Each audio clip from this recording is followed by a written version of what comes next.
They have the right to decide what happens to everyone's life on the planet. Here's an example of this particular type of thing.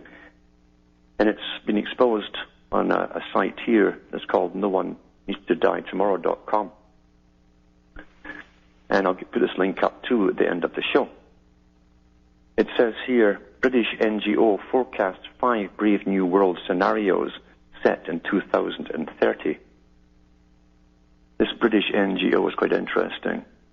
This is by Amy de Miseli on the 13th of October 2008. It says the mainstream media is reporting on what the world will be like in 22 years based on a fictitious account made up by a non-governmental organization known as Forum for the Future. You can look into this Forum for the Future. It's a very interesting site. Look at who's funding it. The big corporations, the military-industrial complex, in fact, are funding them. And governments, too. They also have a part there, if you look into all the links and what they're all about and so on, called Masterclass. Masterclass. You know, the natural elite who have the right to rule your lives, they'll all be part of the Masterclass. They've got a Masterclass card. But it says here, the self-proclaimed charity committed to sustainable development, again a Rockefeller ideal, working on behalf of big business. The 76-page report titled Climate Futures, a Response to Climate Change in 2030 was created in collaboration with the Hewlett-Packard Labs. They outline the possible scenarios, 5 possible scenarios of what type of brave new world hell we could be living in by the year 2030. Efficiency first, service transformation, redefining progress, environmental war economy, and protectionist world. Each one has its own timeline, a make-believe history with wide array of things that may occur between 2009 and 2030 if we don't start making global warming our number one priority. They include artificially grown flesh to feed hundreds of millions. That's kind of like Soylent Green, isn't it? Cars run on batteries. That stuff was talked about in the 50s. Microwave weapons deterring hurricanes. They've got all that stuff now. A supercomputer named ALF 8 against ALF 8 making predictions. A global, so they'll have their own form of oracle, you see.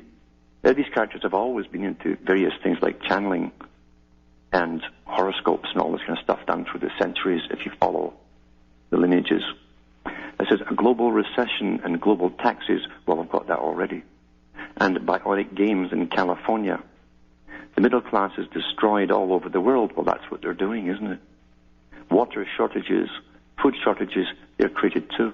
Starvation, the rise of India and China, the fall of America, Russia freezing out Europe, and virtual Olympics. We have most of this stuff already. A suicide epidemic in the U.S. because of an economic depression. It's funny that, because I was just looking at a site, it's a company, it's in Britain, it's also in Australia, it's international, it's called Exit International, being given the go-ahead to preach this doctrine of death for those who want out of this life, if it becomes too hellish, which it's going to get because it's designed to become that way. It says here, famine in Southeast Asia, $400 a barrel oil, heat wave in Europe kills 200,000, and denying climate change is a thought crime, and conviction gets you deported to an international convict settlement. It's almost there already, isn't it? In fact, it will be, because if you don't go along with climate change and pay your carbon taxes, you'll be a criminal, you see. And all the little children that are utterly brainwashed, again, by the big NGOs that sit and make up the curriculum for children, their indoctrinations. They're raising up an army of little Nazis. The perfect Nazis. Even Germany never had this kind of perfection in scientific indoctrination. This has been done today. This is a very brave new world indeed.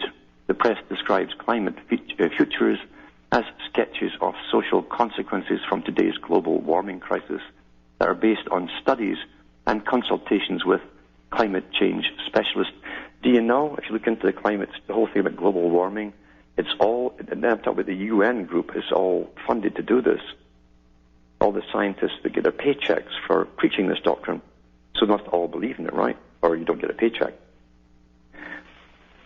You find that it's based on one paper, one main paper written by a scientist, and the whole doctrine is based on that. The whole doctrine. It's astonishing.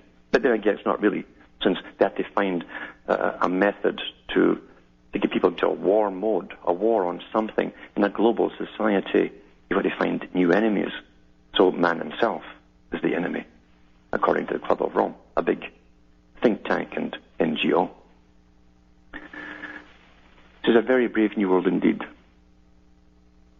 It says, NATO is ready to go to war if necessary to enforce the 2020 Beijing Climate Change Agreement, and water shortages have already forced abandonment of Central Australia and Oklahoma. Booming mega cities are only just managing to cope, and fuel poverty is a huge problem. After a decade-long global depression, following the 2008 crash, governments give a tight regulatory hand on the economy, encourage citizens to put greater priority in quality of life rather than making money. Back in a moment after this break.